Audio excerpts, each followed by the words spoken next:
안녕하세요. 오늘은 2월 25일 금요일입니다. 잊지 않게 하소서. 시편 78편 1절부터 11절까지의 말씀입니다. 아삽의 마스길, 전해받아 전하는 교훈. 내 백성이여 내 율법을 들으며 내 입의 말에 귀를 기울일지어다. 내가 입을 열어 비유로 말하며 예로부터 감추어졌던 것을 드러내려 하니 이는 우리가 들어서 아는 바요. 우리의 조상들이 우리에게 전한 바라. 우리가 이를 그들의 자손에게 숨기지 아니하고 여호와의 영예와 그의 능력과 그가 행하신 기이한 사적을 후대에 전하리로다. 여호와께서 증거를 야곱에게 세우시며 법도를 이스라엘에게 정하시고 우리 조상들에게 명령하사 그들의 자손에게 알리라 하셨으니 이는 그들로 후대 곧 태어날 자손에게 이를 알게 하고 그들은 일어나 그들의 자손에게 일러서 그들로 그들의 소망을 하나님께 두며 하나님께서 행하신 일을 잊지 아니하고 오직 그의 계명을 지켜서 그들의 조상들 곧 완고하고 패역하며 그들의 마음이 정직하지 못하며 그 심령이 하나님께 충성하지 아니하는 세대와 같이 되지 않게 하려 하시이로다. 에브라임 자손은 무기를 갖추며 활을 가졌으나 전쟁의 날에 물러갔도다.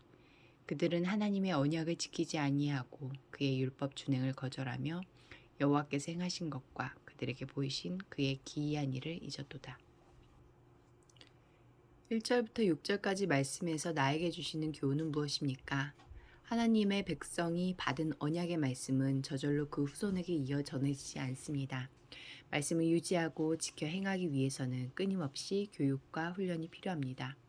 그래서 하나님은 그 말씀이 자손들에게 온전히 전해지도록 부지런히 가르칠 것을 명하셨습니다. 시인 또한 조상들에게 전해들어 알고 있는 그 말씀을 숨기지 않고 전하여 후손들이 그 말씀으로 바른 길에 서서 넘어지지 않도록 헌신하겠다고 했습니다. 생명의 말씀을 먼저 받았다는 것은 그만큼 영광된 것이지만 또 그만큼 중요한 책임을 맡았다는 것을 의미하기도 합니다. 말씀을 먼저 배우고 누린 자에게는 그 말씀을 온전히 흘려보내 다른 일을 세워야 할 사명이 있기 때문입니다. 자녀들과 다음 세대에게 말씀을 전하는 일에 어떻게 힘쓰고 있습니까? 7절과 8절 말씀에서 나에게 주신 교훈은 무엇입니까? 하나님의 이야기를 전해주는 것이야말로 복을 유산으로 물려주는 일입니다. 하나님의 말씀과 하나님의 행하신 일들을 다음 세대에게 가르치면 그들은 소망을 오직 하나님께 두고 하나님이 행하신 일들을 잊지 않고 기억하며 하나님의 계명을 지켜 행하기 위해 노력하며 살 것입니다. 그러면 하나님을 잊고 반역하다 징계를 당한 조상들처럼 되지 않고 평생 하나님이 주시는 복과 은총을 누릴 것입니다. 우리 자녀들과 다음 세대가 진정 복을 누리게 하려면 세상의 출세 이야기와 성공의 비결보다 하나님의 말씀을 가르쳐야 합니다. 물론 이는 하나님의 말씀을 복으로 여길 때만 할 수 있는 일입니다. 9절부터 11절까지 말씀에서 나에게 주시는 교훈은 무엇입니까? 하나님의 백성에게 가장 큰 힘은 하나님을 알고 기억하는 것입니다. 에브라임 지파에게는 전쟁에서 크게 패하고 비겁하게 도망친 과거가 있습니다.